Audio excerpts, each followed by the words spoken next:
JFD, just fair and direct.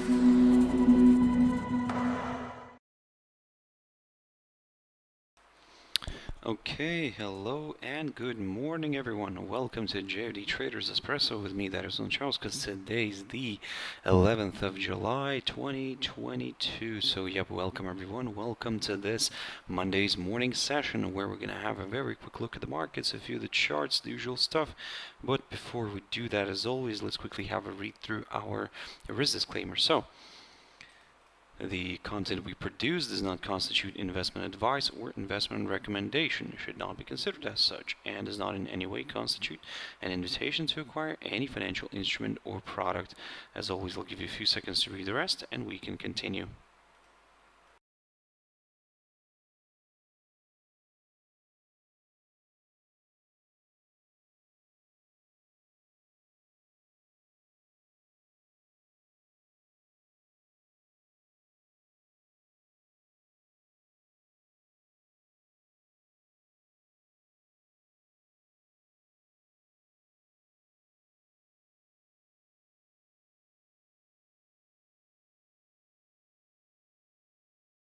Okay, so now then, also just before we jump into the charts, as always, quick mentioning of our JFD YouTube channel, to which you can always subscribe to in order not to miss any of our upcoming videos, and of course our JFD Brokers website, which I believe you can find quite useful. So yep, check us out here. Now then, jumping into the chart, the first one I want to pick up here is Nikkei 225. So basically, from where I have left this one, it did break the downside line last week, because as you can see here, so it pushed away from the lower side of the range. So in a way, at the moment, everything's kind of working towards that idea. And I think that idea is just working out nicely. So probably that's the way to phrase it correctly. So the only thing is that in order for me to get, let's say, even more comfortable with the upside scenario, I would like to see a push above this barrier, this 27,062 area right here, in order to get a little bit more comfortable with higher levels, because this is also could be seen as a midpoint of this range. So yeah, at the moment we're kind of waiting a little bit here because we found good resistance.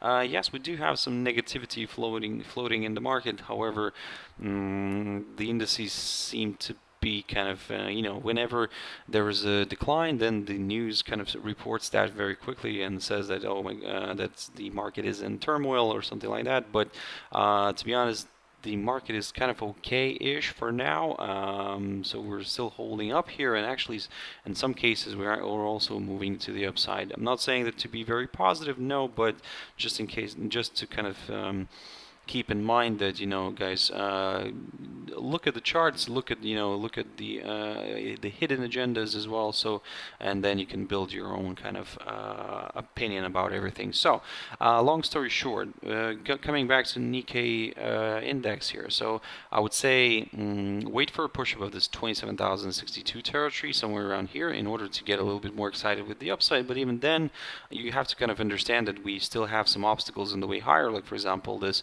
200-day EMA or some other levels here. But we'll get to that point if we do get this push above this barrier. Now then, Shanghai Composite. Now this one is feeling the heat a little bit, and that's what kind of is hitting the news, the headlines, news headlines. So yeah, and we are seeing a decline, but nothing, let's say, radical here, nothing, let's say, super major.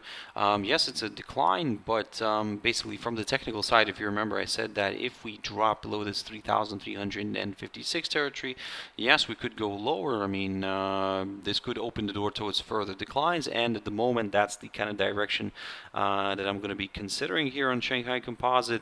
But yeah, I mean, at the moment, I would say be very careful still, of course, as always. That's, that doesn't disappear, that did not disappear. This kind of suggestion did not disappear anywhere. But at the moment, I would say yes, I'm aiming for that 108 EMA, and if that gets broken, my next target is that 3,263 territory right here. I mentioned this one previously, so at the moment, I'm just aiming for that.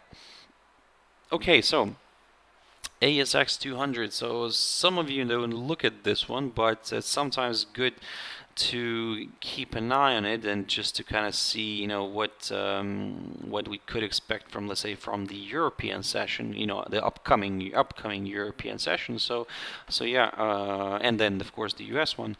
But at the moment, looking at this picture, you can see that yes, we have drifted lower.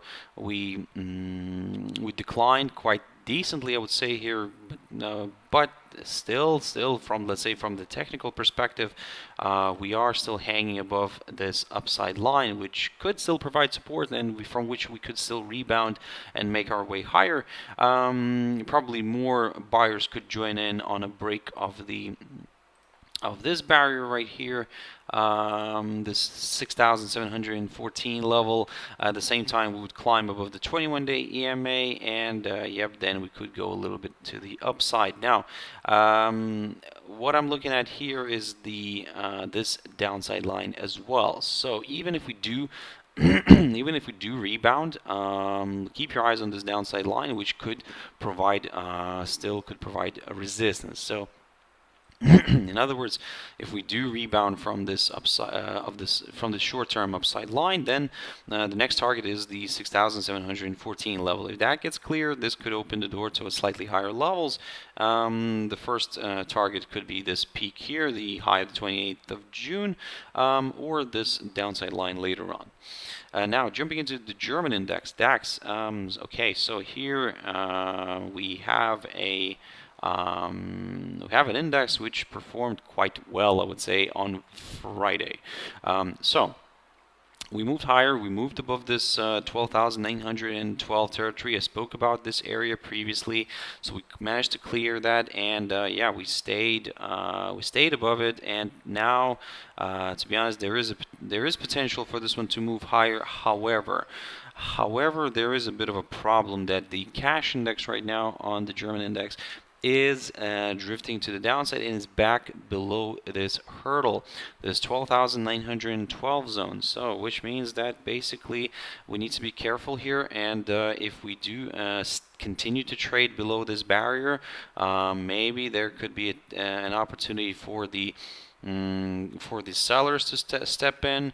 Then we'll aim for this inside swing high of the 6th of July near the 12,669 level. But if that gets cleared, well, the next target is this area. Let me just grab a line here. This area between the 12,391 and the 12,439 levels. And then, of course, if that gets broken, this will confirm a forthcoming lower low. But again, let's not rush into this. For now, let's keep an eye on this 12,912 territory. At the moment, it is the one to watch. So, yep.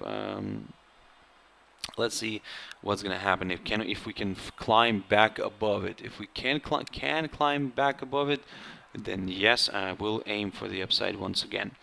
So now then, jumping into Nasdaq 100. So okay, so this one did have a good move to the upside on Friday. However, we struggled with that 12,176 territory. That of course just kind of shows that how important this level is. So previously, if you remember, when I draw this arrow, I said that if we break the downside line, then I'll start aiming higher. Initially, I'll target this this barrier, the high of the 27th of June. However, I mean, if that gets broken, then yes, we'll go for some further upside. At the moment, the cash index is struggling. We are also seeing a bit of a decline, a move back below the psychological 12,000 mark. So in order to get comfortable right now, let's say with the upside, I need to see a push above this 12,176 territory right there.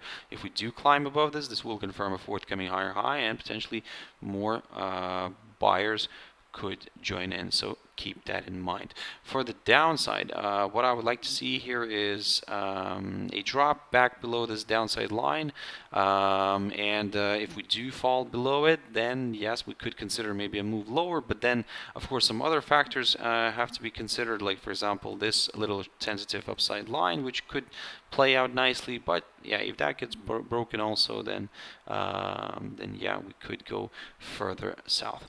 DXY, the dollar index, guys. So okay, this one is, yeah, look at this. This is just on fire.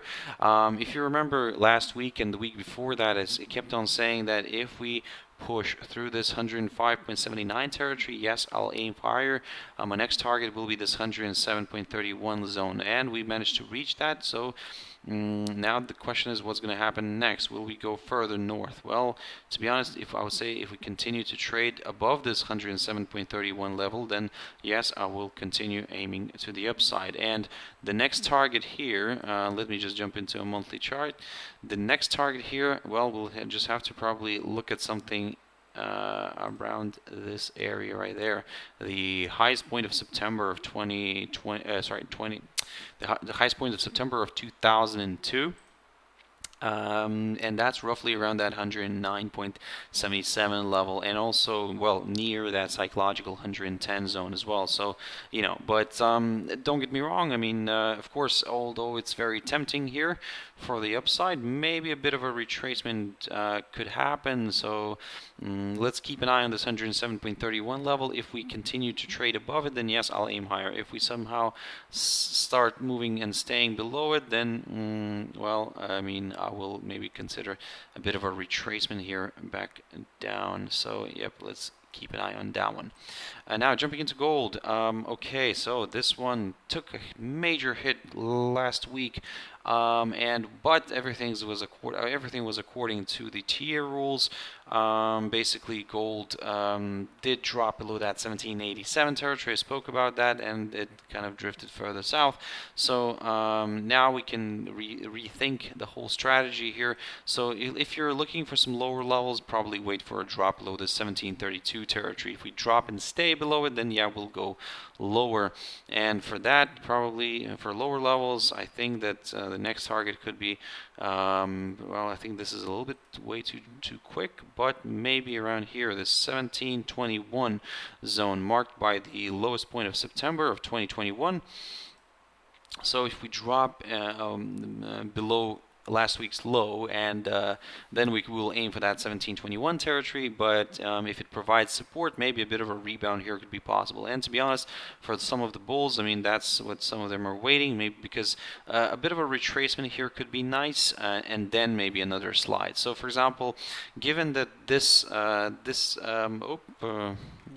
going back, given that this target is quite an interesting one, the lowest point of September of 2021, but the fact that it's not really that, you know, that big of a distance from where we are right now, so maybe a bit of a retracement here could be nice. And if we do that, and if we do get that, then yes, we could see then a nice bigger slide here, where this 1721 level could come in perfectly.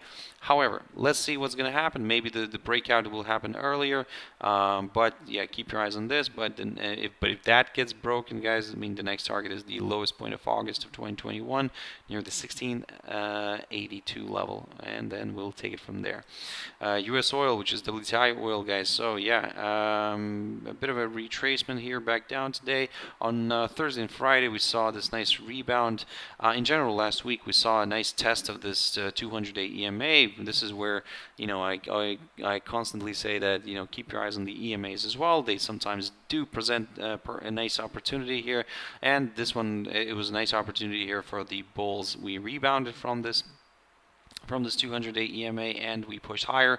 We found resistance near the 100-day EMA here, shown as the green line, and now we're drifting back down. However, we do have this downside line still, which could also play out nicely, and it could also still attract the WTI oil here. The price could move higher, test this 21-day EMA, and then drift back to the downside. So as according to this little arrow that I have drawn here. Now with the upside, now previously I kept on talking about this 114.79, and to be honest, you can see why I'm keep on talking about this. It's quite an important level to watch, but now that we moved a little bit more to the downside, I would say on a nice break of this downside line, yes, a nice break of this downside line may attract more buyers. We could see a push above this 21-day EMA, and if we do see that, then yes, like I said, we could see the commodity traveling back, maybe back to this 114.79. Well, at least that's going to be my target if we do break this downside line and stay above it. Ethereum is caught up in a little range here, as you can see right now. So I talked about this crypto last week, and I said that, well, look, I'm waiting for a clear breakout through one of these levels. On the upside, the 1282. On the downside, 1043. So we need to see a clear drop through this in order to kind of consider maybe the next short-term directional move. But at the moment, yeah, it's a waiting game, guys. Unfortunately, the crypto world is not the place to be in right now. Although some might advocate that we're buying the lows right now. So, however, it's a tricky one. I think that we have entered something similar that we had back here, for example, after this first sharp rally that we had here in 2018, 17-18, then you can see that for about for about 2 years, we were calm, we were not really doing much, and everybody forgot for about 2 years. Everybody forgot the crypto world. Then we had this explosion, and now we're kind of getting into this quietness again. So the downside might not be over yet. So we may have occasional pushes higher, but at the moment it's, as you can see yourselves, what's happening here. So yeah, it's a bit of a difficult one. AUD JPY. So this one is currently flirting with this downside line, which I'm keeping a close eye on. And at the moment, I would say if we do break this downside line, then yes, we could at least increase our chances of going higher. At the moment, yeah, it's just a bit of a waiting game here. With the downside, if this downside line continues to provide resistance, then yes, we could drift down, we could go lower here, but let's wait and see, guys. I mean, at the moment it's a tricky one here, and I don't want to rush into this one. It could present itself with a nice opportunity, but I would say, yeah, keep your eyes on this. If we suddenly fall not below this area now, but if we fall somewhere below this little hurdle, this inside swing inside swing high of the 6th of July, then yep, I will consider a move to the downside. So yeah, let's see how this is going to play out. USD JPY, guys. So yeah, we're pushing nicely to the upside here, and yeah, we're currently getting a hold up near this 134.75 territory right there. I think, sorry, the 134, is that correct? Let me just no, that's 137 territory. So yeah, we're currently getting a hold up near the 137 territory. Can we go higher? Well, that's a good question, but at the moment, the way everything's shaping up, I mean, there is a chance for this one to move higher. However, I would like to see, personally, I would like to see a bit of a retracement, a good retracement, in order for for the kind of the bulls jump in again and pick this up. So yeah, long story short, if we push again and stay above this 137 territory, I'll go higher. If we don't, then maybe a bit of a retracement here back to this upside line could be possible. USD CHF, now this one is working out perfectly, and if you remember quite a while already, for like probably for 4 weeks, I've been talking about this idea that, you know, we might see a range, and well, so far it's working out. So initially I was saying that, look, I mean, this could be seen as a double top pattern, but yep, we had a nice breakout here. First of all, we had a nice rebound from this lower side of the range, and then I said that, look, watch out for these levels, the 0.9642. We cleared that, we traveled higher. I said then my next target is the midpoint, roughly somewhere around the midpoint of this this range, near the 0.9764. We managed to reach that, and we broke that, and now, yep, well, to be honest, I mean, it could still continue moving higher. Again, a bit of retracement at some point would be nice, but at the moment we're not seeing that, so yeah, be careful with those shorts. GBP CAD, very quickly on this one. GBP CAD is quite interesting. It's still holding on to this key support zone, unlike the Euro CAD we've seen previously. But anyway, we'll get to that point. So yeah, GBP CAD here, we're waiting for a nice drop below this 1.5485 level in order to consider further declines. If we don't get that until, I mean, I'm not really getting comfortable with lower levels, because it could still, you know, trade around here and could still trade below this downside line. So that's why for now, guys, I will say be very careful, be very cautious, and yeah, let's you know, not rush into anything, and I would say wait for a break of this downside line in order to go, let's say, higher. At the moment, it's yeah, it's a bit of a tricky one, I would say. Again, now I'm repeating myself, but hey, it's very interesting for the downside, because we could, you know, go for a lower low here, but a breakout is needed. GBP USD. GBP USD is, yeah, it's drifting to the downside, as we can see this morning already. So we fell below this hurdle, this 1.2092. I said before that if we drop below it, then yeah, my next target is the lowest point of June, near the 1.1934. We managed to hit that and clear that. We reached the area around the 1.1876. So can we get a nice rebound here, you know, back to the upside? Well, I would say if you're looking for some higher levels, then probably an option here is to wait for a push above this 1.2092. If we clear that, then we could go a little bit higher, but don't forget about this other downside line, which could be in the way here, and which could, you know, still provide resistance. So if we do move higher, then I would say keep your eyes on this 21-day EMA initially, and then this downside line taken from the high of the 21st of February. EuroCAD. So this is what I wanted to say, that, you know, EuroCAD declined heavily. Of course, the weakness of the euro last week kicked in, and you know, we broke this key support zone near the 1.3393. I was talking about this before before